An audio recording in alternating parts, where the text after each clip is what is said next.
Guys, good evening. This is Roshan Jha. हम लोग इस चैनल पे अब लेट्स लर्न फ्रॉम होम जो आपका चैनल है, उस चैनल में मैथ्स का क्लास स्टार्ट करने जा रहे हैं। क्लास 10th का मैथमेटिक्स आपको कराया जाएगा इस सेशन में, और हम शुरुआत वाला चैप्टर जो है बिगनिंग से मैथ्स को स्टार्ट करेंगे। तो ये यूट्यूब चैनल है, अच्छे से आपको समझना है, अच्छे से देखना है, और अच्छे से समझ में आ जाए तो फिर कमेंट करना है, लाइक करना है। तो ये आपका चैनल है, ये अपना चैनल है। तो यहाँ से हम स्टार्ट करते हैं कि आपका पहला चैप्टर क्या है। जैसा कि आप सभी को पता है कि आपका पहला चैप्टर है real number. Real number maths का फर्स्ट चैप्टर है रियल नंबर। मैथ्स का फर्स्ट चैप्टर आपका है रियल नंबर। ये आपका सिलेबस है, और यहाँ से हम स्टार्ट करेंगे।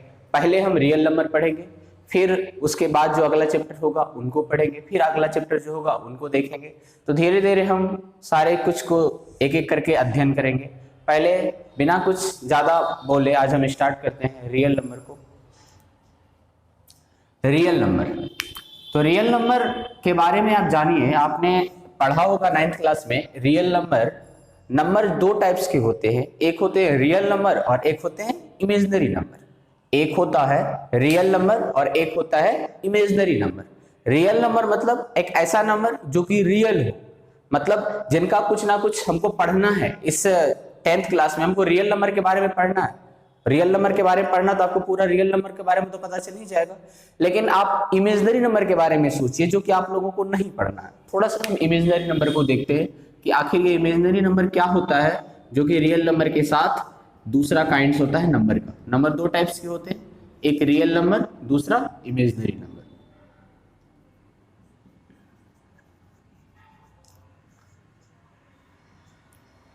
रियल नंबर और इमेजिनरी नंबर।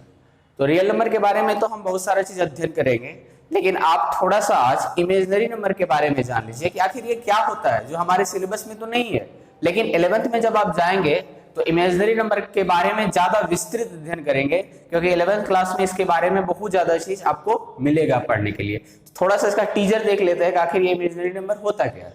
इमेजिनरी हिंदी में होता है इसका काल्पनिक, जिसको बस कल्पना कर सकते हैं इस क्लास 10th में। तो अगर कोई नंबर, कोई निगेटिव इंटीजर, कोई भी निगेटिव इंटीजर रूट के अंदर हो जाए तो आप उसे कहेंगे इमेजिनरी नंबर, क्योंकि आप इनका वैल्यू नहीं निकाल सकते हो। अगर हम बोले केवल √3, तो आप √3 का वैल्यू निकाल सकते हैं। 8th क्लास में आपने पढ़ा था कि √3 का वैल्यू को कैसे निकाला जाता है। लेकिन अगर हम बोले कि -√3 का वैल्यू निकालो, तो आप नहीं बता सकते हो यहाँ पर कि -√3 का वैल्यू क्या होगा।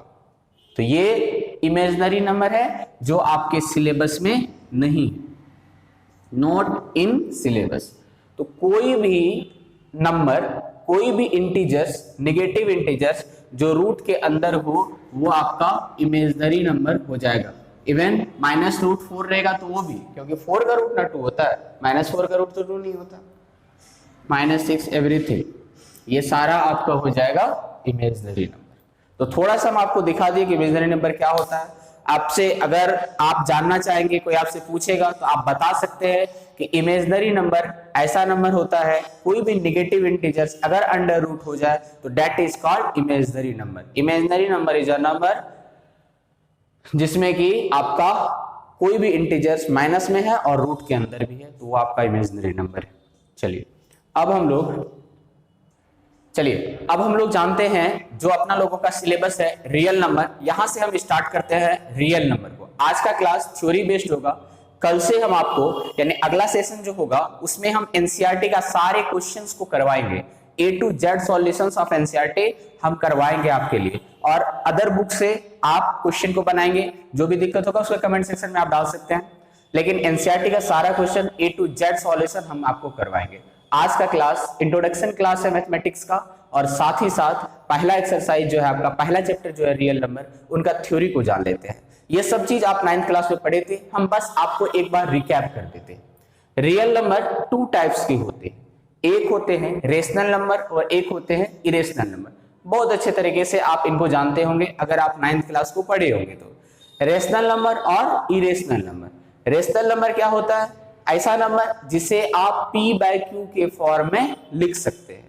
Number that which in the form of p by q where p and q are integers and q not equal to 0। ये बात आप पढ़े होंगे, नहीं पढ़े होंगे तो पढ़ लीजिएगा, बहुत सारे बुक में इसका डिफिनेशंस है, या डिफिनेशन इसका यही हो गया, a number which is in the form of p by q where p and q are integers and q not equal to 0, that is called rational number.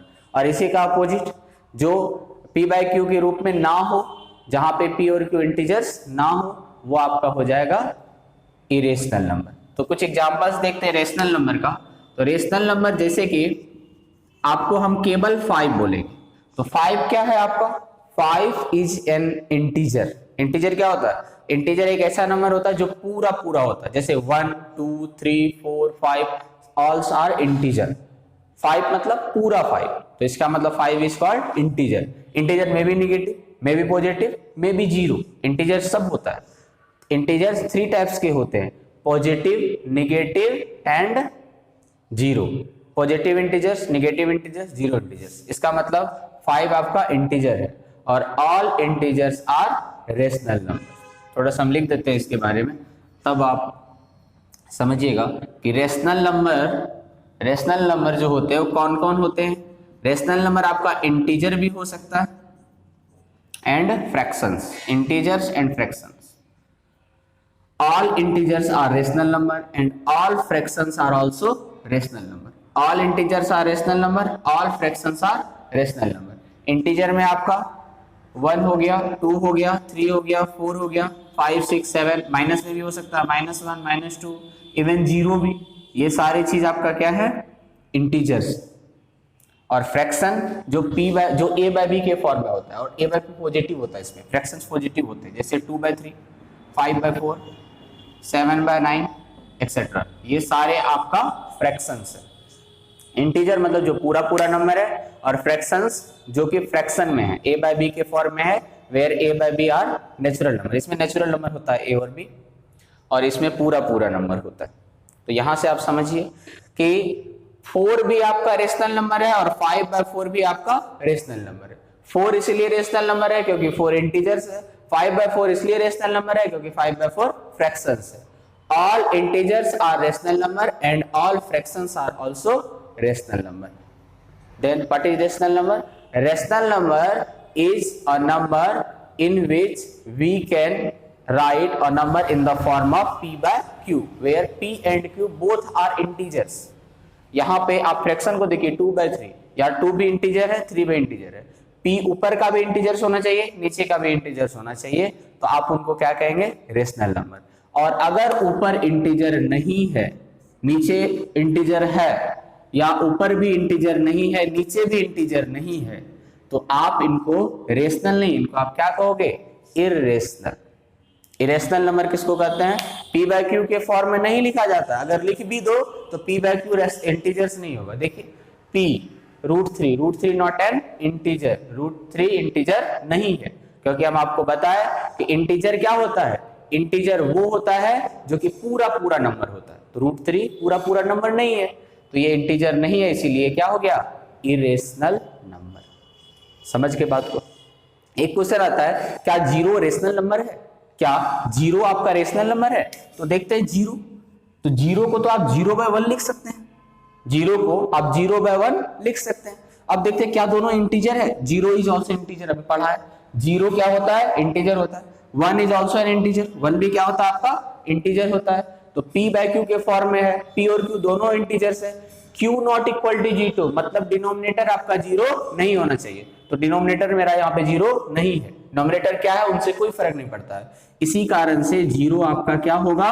Rational number. तो आज से अगर आपको कोई पूछे कि 0 इज 0 रेशनल नंबर, तो बोलेंगे yes 0 is a rational number. Why? Because we can write 0 equal to 0/1 where 0 and 1 all are integers and q not equal to 0, q equal to 1, that is not equal to 0, that's why we can say 0 is a rational number। Clear है? समझ गए होंगे आप लोग rational number को। और irrational number, जो rational number ना हो, जो रूट के फॉर्म में हो, वो आपका इरेशनल नंबर। देखिए इरेशनल नंबर और इमेजिनरी नंबर में कितनी सिमिलरिटी है। रूट के अंदर है तो वो इरेशनल नंबर, रूट के अंदर है तो इरेशनल नंबर, लेकिन रूट के अंदर अगर माइनस में है तो वो हो जाएगा इमेजिनरी नंबर। दोनों में फर्क है। अगर केवल √3 लिख रहे हैं तो ये आपका रियल नंबर है, लेकिन -√3 लिख रहे हैं तो ये रियल नंबर नहीं, ये क्या है आपका इमेजिनरी नंबर, जो पढ़े थे हम अभी। तो इनके बारे में स्टडी करना है हमको, सिलेबस है इनका, लेकिन इनका सिलेबस नहीं है। तो समझ गए होंगे आप लोग। रियल नंबर दो टाइप्स के होते हैं, rational number, irrational number. Irrational number किसको कहते हैं? ऐसा नंबर जिसको p/q के फॉर्म में लिख सकते हैं। p और q दोनों इंटीजर्स होता है और q आपका 0 के बराबर नहीं होगा। वहीं इरेशनल नंबर रूट के अंदर होता है और उसका रूट के अंदर हो गया तो इंटीजर्स नहीं होगा। क्लियर? यूक्लिड डिवीजन एल्गोरिदम, ये आप लोगों का पहला चैप्टर का पहला एक्सरसाइज में इसी बात के बारे में क्वेश्चंस दिया गया है। तो इनको जान लेते हैं कि यूक्लिड डिवीजन एल्गोरिथम क्या होता है। रियल नंबर का ही पार्ट है क्योंकि हम लोग रियल नंबर पढ़ रहे हैं, उसी में यूक्लिड डिवीजन एल्गोरिथम आया। आप इनके बारे में जानते हैं, पहले से जानते हैं, लेकिन आज आप ये जानेंगे कि इसी को हम लोग यूक्लिड डिवीजन एल्गोरिथम कहते हैं। किसको कहते हैं? पहले थोड़ा सा आप क्या जानते हैं हम वो बताते हैं। आप किसी भी नंबर को, सपोज करो एक नंबर है ए, एक नंबर है ए, आप उसे डिवाइड कर रहे हो बी से। एक नंबर ए है, आप उसे डिवाइड कर रहे हो बी से। क्वोशिएंट आ रहा आपका क्यू और रिमाइंडर लास्ट में बच रहा है आर। चलिए एक नंबर है ए, एक नंबर क्या है ए, डिवाइड हम कर रहे हैं बी से, तो B is divisor, Q quotient हुआ, Q is quotient and R a remainder. चलिए अब इनको अच्छे से समझने के लिए एक और नंबर ले लेते हैं, जैसे कि 17 ले लेते हैं और इनको डिवाइड कर देते हैं हम 5 से। 17 को 5 से डिवाइड कर रहे हैं तो 5 3 जा 15, कितना बचा 2 रिमाइंडर। तो यहां पर a बराबर कितना है 17, a इक्वल टू कितना है 17, b equal to 5, q equal to 3 and r equal to 2। तो आप ये बात जानते होंगे कि डिविडेंड जो होता है, dividend equal to divisor into quotient plus remainder. ये बात कभी ना कभी आप सुने होंगे, देखे होंगे। Dividend equal to divisor into quotient plus remainder. तो यहां पर इसके लिए डिविडेंड क्या है 17, डिविजर क्या है 5, क्वोशिएंट 3 प्लस 2। चेक कर लेते हैं क्या ये सही है। 5 इंटू 3, 5 इंटू 3 15 प्लस 2 17। हमने पहले इनको नहीं लिखा क्योंकि इनमें तो मल्टीप्लाई नहीं कर सकते थे, तो पहले हम प्रैक्टिकली आपको दिखा रहे हैं कि ये जो है डिविडेंड वो divisor into quotient plus remainder के इक्वल हुआ। तो इसका मतलब अब आप ये भी लिख सकते हैं, अगर आपका डिविडेंड a है, डिविजर b है, क्वोशिएंट q है, रिमाइंडर r है, तो a इक्वल टू हो जाएगा bq plus r। a equal to bq plus r। समझ गए होंगे, स्क्रीनशॉट ले लीजिएगा।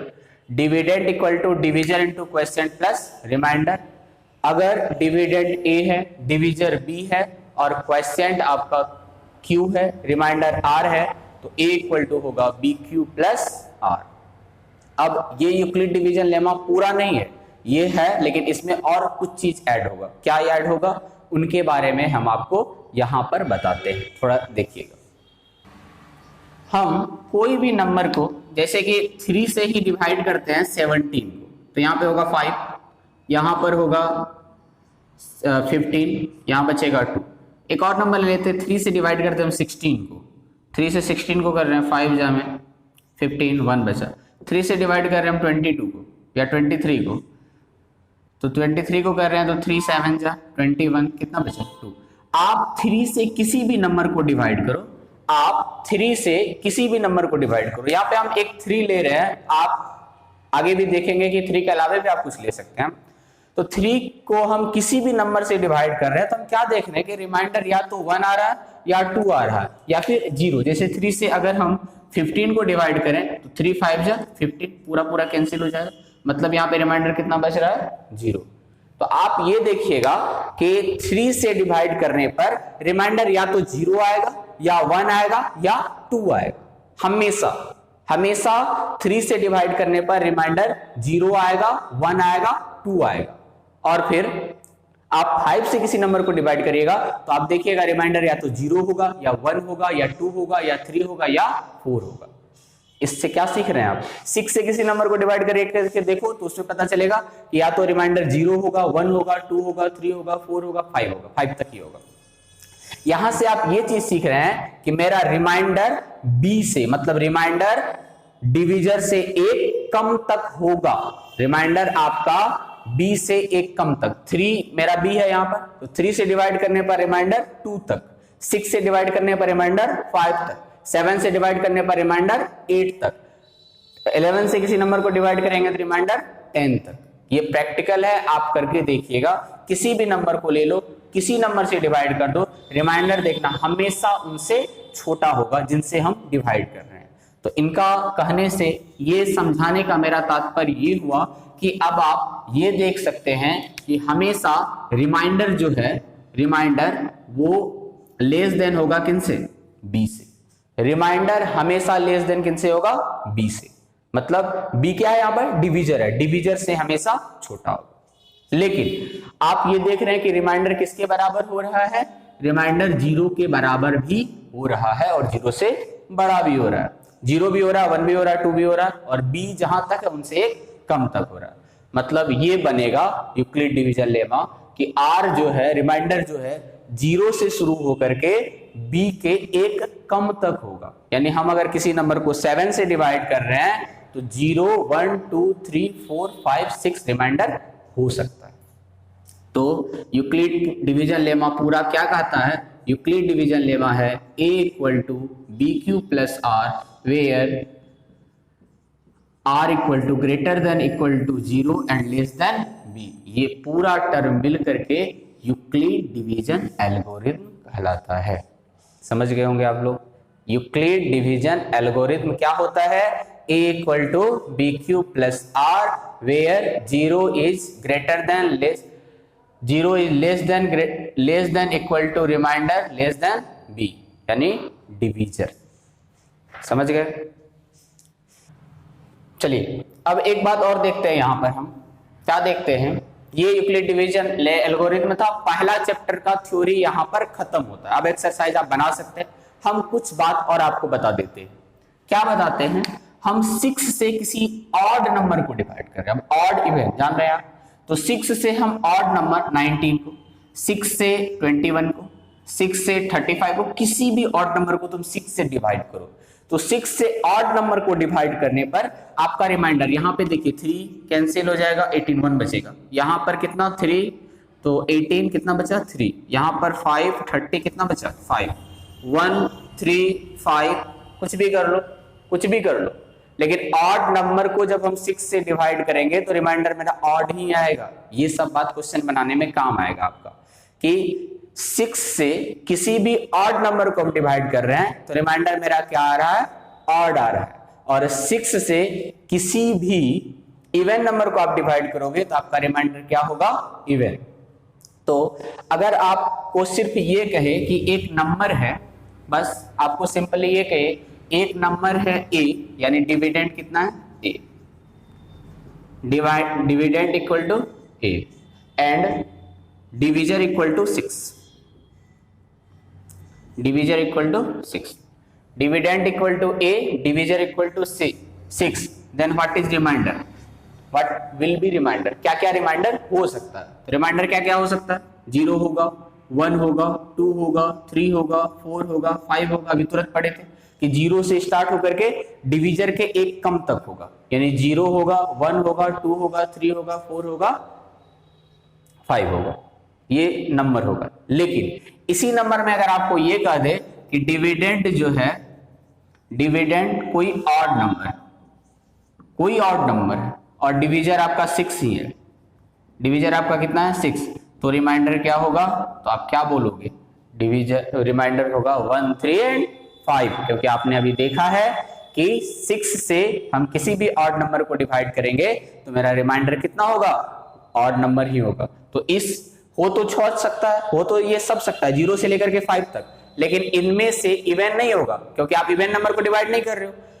किसको कर रहे हो डिवाइड? ऑड नंबर को। तो 6 से ऑड नंबर को डिवाइड करने पर रिमाइंडर क्या होगा? ऑड होगा। तो यहाँ पे ऑड इसमें से कौन है, 1 है, 3 है एंड 5। समझ गए होंगे आप लोग। इसी प्रकार से अब आप किसी भी नंबर को 3 को 5 को 7 को 8 को आप पूरा कर सकते हैं, देख सकते हैं कि किन को डिवाइड करने से क्या होता है, किन को डिवाइड करने से क्या नहीं होता है। अब जैसे 3 से डिवाइड करने पर कोई इवन ऑड नहीं, क्योंकि 3 से अगर आप 3 से 9 को डिवाइड करिएगा तो रिमाइंडर कितना बचेगा, 0। लेकिन 3 से अगर आप 8 को डिवाइड करिएगा तो रिमाइंडर कितना बचेगा, 2। उसी प्रकार 3 को अगर 16 से डिवाइड करेंगे तो रिमाइंडर कितना बचेगा, 1। तो यहां पर आप इवन को डिवाइड करो तो या ऑड को डिवाइड करो, 3 से मतलब नहीं है, 3 में वो ऑड इवन नहीं आता, 3 में कुछ भी आ जाता है, तो 3 के लिए वो लागू नहीं होगा, लेकिन 6 के लिए लागू होता है, इसलिए हमने आपको 6 का बताया। तो जिसके लिए जो लागू होगा हम क्वेश्चन में उनका ही काम करेंगे। ये मेरा पहला एक्सरसाइज का थ्योरी था। उम्मीद करते हैं आप अच्छे तरीके से इनको समझ गए होंगे। आप अगर अच्छे तरीके से इसको समझ गए तो प्लीज लाइक कर दीजिएगा, शेयर कर दीजिएगा ताकि सब समझ जाए। और उनके अलावे कल से हम एक्सरसाइज का क्वेश्चंस को बनाएंगे और देखेंगे कि कैसे हम क्वेश्चंस बनाते हैं यूक्लिड डिवीजन लेमा के मदद से। ये लेमा एल्गोरिथम, कहीं कभी कभार इसको यूक्लिड डिवीजन एल्गोरिथम कहा जाता है या फिर आप उसको यूक्लिड डिवीजन लेमा भी बोल सकते हैं। तो इनकी मदद से हम एचसीएफ निकालेंगे। आप देखेंगे किस प्रकार से हम एचसीएफ निकालेंगे। तो एनसीईआरटी के सारे क्वेश्चन के साथ हम कल मिलेंगे एक्सरसाइज 1.1 के साथ। अच्छे से पढ़िएगा, अपना ध्यान रखिएगा। बाय।